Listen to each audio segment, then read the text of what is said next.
नमस्कार दोस्तों, कैसे हैं आप लोग। आई होप अच्छे होंगे। तो आज हम लोग इस वीडियो में बात करने वाले हैं जीडीएस के सैलरी के बारे में, यानी ग्रामीण डाक सेवक को कितना सैलरी मिलता है। तो सेवन्थ पे कमीशन, अभी देखिए सेवन्थ पे कमीशन चल रहा है, अभी सेवन्थ पे कमीशन ही चल रहा है, ठीक है। एट पे कमीशन आया नहीं है क्योंकि एट पे कमीशन का भी चर्चा चल रहा है, इसीलिए हम अभी बात कर लेते हैं सेवन्थ पे कमीशन। एट पे कमीशन आने वाला है 2026 में, तो 2026 में जो होगा तब देखा जाएगा। लेकिन अभी जो बहुत लोगों का प्रॉब्लम हो रहा है कि अभी करंट में सैलरी कितना आ रहा है। अकॉर्डिंग टू सेवन्थ पे कमीशन जीडीएस का सैलरी कितना होता है। जैसे जीडीएस मतलब होता है 3 पोस्ट पे सिलेक्शन मिलेगा आपको, या तो आप बीपीएम पोस्ट पे सिलेक्शन मिलेगा, या फिर एबीपीएम पे मिलेगा, या फिर डाक सेवक पे मिलेगा, ठीक है। डीए के डाक सेवक, ठीक है। जब आप बीपीएम पे सेलेक्ट होते हैं तो आपको लेवल 1 पे रखा जाता है। ये है लेवल 1, उसका बेसिक टीआरसीए होता है 12,000, ठीक है। टीआरसीए का मतलब होता है टाइम रिलेटेड कंटिन्यूटी अलाउंस, मतलब आप जितना टाइम काम करते हैं उसके लिए आपको पैसा दिया जाता है, सैलरी दिया जाता है, ठीक है। तो ये सेवन्थ पे कमीशन में क्या था, मिनिमम सैलरी 18,000 होगा सेंट्रल गवर्नमेंट एम्प्लॉय का। तो जीडीएस तो सेंट्रल गवर्नमेंट एम्प्लॉय नहीं है, इसीलिए इन लोगों को 12,000 मिलता है। अगर ये बोलेगा कि हम तो सेंट्रल गवर्नमेंट एम्प्लॉई है और मेरा बेसिक सैलरी 12,000, तो ये तो कभी भी एग्जिस्ट ही नहीं कर सकता, ठीक है। वो उस रूल्स में आएगा ही नहीं। इसीलिए बीपीएम जो है, ब्रांच पोस्ट मास्टर जो है, उन लोगों को लेवल कर देता है, लेवल 1, लेवल 2। तो जब कोई नया जीडीएस ज्वाइन करके आता है उन लोगों को लेवल 1 में रखा जाता है। फिर उसका 1 साल 2 साल के बाद वर्कलोड रिवीजन होता है, ठीक है, सुपरिटेंडेंट या फिर इंस्पेक्टर द्वारा, कि हाँ ये बंदा कितना काम किया नहीं किया, इस कितना अकाउंट ओपनिंग किया है, वर्कलोड कितना है, डेली ट्रांजैक्शन कितना होता है। तो अकॉर्डिंग टू डैट बेसिस उसको लेवल 1 से लेवल 2 में कर दिया जाता है। लेवल 1 वाले को 12,000 देता है, लेवल 2 वाले को 14,500 देता है स्टार्टिंग। फिर उसके बाद धीरे धीरे बढ़ता है, जैसे एनुअल इंक्रीमेंट उसको बोलते हैं, 3% एनुअल इंक्रीमेंट लगेगा। तो कोई 12,000 से ज्वाइन किया है तो 12,000 पे 12,000 का 3%, यानी कि भारतीय 36, 360 रुपया 1 साल में बढ़ेगा। और उसी तरह कोई 14,500 हो गया है तो उसका एनुअल इंक्रीमेंट लग करके वही है 14,500 का 3% कट गया, 5 तिया 15, 4 तिया 12, 1 13, 13 3 1 4, 435 टका उसको मिलेगा 1 साल में। तो आप समझ रहे हैं ना। तो लेवल 1 के बीपीएम को 12,000, लेवल 2 का एबीपीएम को लेवल 1 के बीपीएम को 12,000 और लेवल 2 के बीपीएम को 14,500। उसी तरह जब कोई एबीपीएम पे सिलेक्शन लेता है तो उसको भी लेवल 1 में ही रखा जाता है, तो उसका बेसिक सैलरी होता है 10,000, ठीक है। उसका 4 घंटा का ड्यूटी होता है, बीपीएम को भी 4 घंटा का ड्यूटी होता है। 5 घंटा ड्यूटी जो करता है उसको लेवल 2 में रखा जाता है, जैसे बीपीएम हुआ जो 14,500 लेवल 2। उसी तरह डाक सेवक को भी लेवल 1 में ही रखा जाता है, उसका भी बेसिक टीआरसीए 10,000 ही होता है। स्टार्टिंग में लेवल 1 में रखता है, फिर वर्कलोड के हिसाब से उसको लेवल 2 कर दिया जाता है। तो लेवल 1 का जो बीपीएम है, ठीक है, लेवल 2 का जो एबीपीएम है वो इक्वल्स होता है, ठीक है। दोनों का एक ही टीआरसी होता है, 12,000 12,000। लेकिन लेवल 2 का बीपीएम जो है वो पूरा सीनियर होता है, ठीक है, बुजुर्ग लोग हो जाता है, 10 साल 15 साल 5 साल के बाद उसको लेवल 2 कर दिया जाता है। जैसे हम लोग अभी 4 साल से घस रहे हैं लेवल 1 में ही, अभी तक किया नहीं जा रहा है, लेकिन हो जाता है मेरा लेवल 2, ठीक है। फिर भी एनुअल इंक्रीमेंट लग लग के ठीक है। और डीए अभी 53% है, फिर जनवरी में बढ़ने वाला था, अभी तक तो डिक्लेरेशन हुआ नहीं है, तो अप्रॉक्सीमेटली 56% डीए हो सकता है, ठीक है। जनवरी एक्चुअल में इम्प्लीमेंट होगा मार्च से, लेकिन जनवरी फरवरी मार्च तीनों मंथ का एरियर आपको जोड़ के दे दिया जाएगा। लेकिन डीए जो है लास्ट वो मार्च के सैलरी में जोड़ के आएगा, और एरियर भी मार्च मतलब अप्रैल के फर्स्ट वीक या फिर मार्च के ही लास्ट दिन आपको जोड़ के दे दिया जाएगा, जनवरी फरवरी मार्च का एरियर, ठीक है। लगभग 56 या 57% डीए बढ़ेगा। जब आप ज्वाइन करेंगे, अभी 2025 का जो वैकेंसी आने वाला है, जब आप ज्वाइन करेंगे तो उसमें आपको, अगर आप बीपीएम पोस्ट सेलेक्ट करते हैं तो आपको 12,000 सैलरी देगा।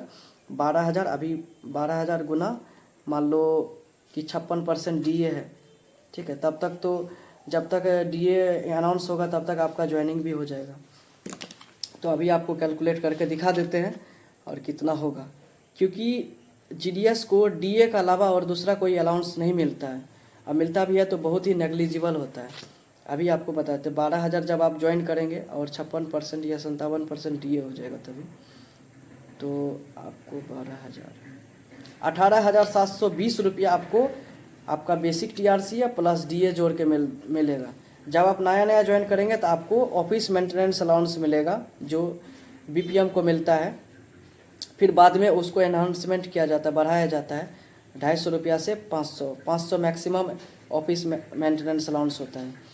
तो मान लो 250 रुपया आपको मिलेगा। जब आप स्टार्टिंग ज्वाइन करेंगे तो 18,970 रुपया आपको मिल सकता है। उसमें से आपको 130 रुपया टैक्स में कट जाएगा, 30 रुपया यूनियन में कट जाएगा, क्योंकि जैसे ही आप ज्वाइन करेंगे तो आपको यूनियन में साइन करवा लेगा फॉर्म पे, तो आपको यूनियन में ज्वाइन करना पड़ेगा। प्लस 50 रुपया आपको कट जाएगा इसमें जनरल इंश्योरेंस में, एक्स्ट्रा डिपार्टमेंटल जनरल इंश्योरेंस 50% कटता है। और जब आपका प्राण कार्ड बन जाता है तो आपको 300 रुपया उसमें कटना स्टार्ट हो जाता है, यानी कि उसको बोलते हैं SDBS, service discharge benefit scheme. लगभग समझो कि 500 रुपया आपका डिडक्शन हो जाएगा, तो आपको मिल रहा है कितना, 18,970 रुपया में 18,470 रुपया के आसपास आपको मिल जाएगा। जब आप नया नया ज्वाइन करके आएंगे 2025 में BPM बन के, लेवल 1 के BPM, 18,000 साढ़े 18,000 के आसपास सैलरी रहेगा। जब आप ABPM बन के आएंगे तो कितना रहेगा बता देते हैं, बना 56%। अभी हम 56% DA के हिसाब से निकाल के दिखा रहे हैं। जब आप ABPM बन के आएंगे तो आपको मिल जाएगा 15,600 रुपया। उसमें से आपको 130 रुपया टैक्स कटेगा, क्योंकि 130 रुपया सबको कटता है। उसके बाद 30 रुपया यूनियन का कट जाएगा, क्योंकि यूनियन सबको ज्वाइन करना पड़ता है, ऐसा नहीं कि सिर्फ BPM ही ज्वाइन करेगा। और 50 रुपया लगभग जोड़ जाड़ के वही समझो कि 500 रुपया एक्स्ट्रा कट जाएगा, तो लगभग 15,100 रुपया आपको स्टार्टिंग सैलरी मिल जाएगा, या 400-300 ऐसे मिल जाएगा। क्योंकि प्राण कार्ड शुरू में बनता नहीं है, SDBS का कंट्रीब्यूशन शुरुआत में नहीं होता, कुछ दिन के बाद होता है, तो वही है 200-300 रुपया, 15,200-300 रुपया हो जाएगा अकॉर्डिंग टू 7th पे कमीशन, ठीक है। क्योंकि GDS सेंट्रल गवर्नमेंट एम्प्लॉय नहीं है, इसलिए उस पर सेंट्रल गवर्नमेंट एम्प्लॉय का पे कमीशन लगता नहीं, लेकिन उसके लिए अलग कमेटी बैठा था GDS के लिए, जो कि 1 जुलाई 2018 से लागू है, ठीक है। उसी रोल मॉडल पे चल रहा है, सेंट्रल गवर्नमेंट पे कमीशन पे ही चल रहा है, 87 पे कमीशन पे। जब आप डाक सेवक पे ज्वाइन होते हैं, लेवल 1 में रहते हैं, तो आपको भी 10,000 बेसिक TRC दिया जाएगा, आपको भी 4 घंटा काम करना पड़ेगा, और आपको भी 56% 57% DA मिलेगा।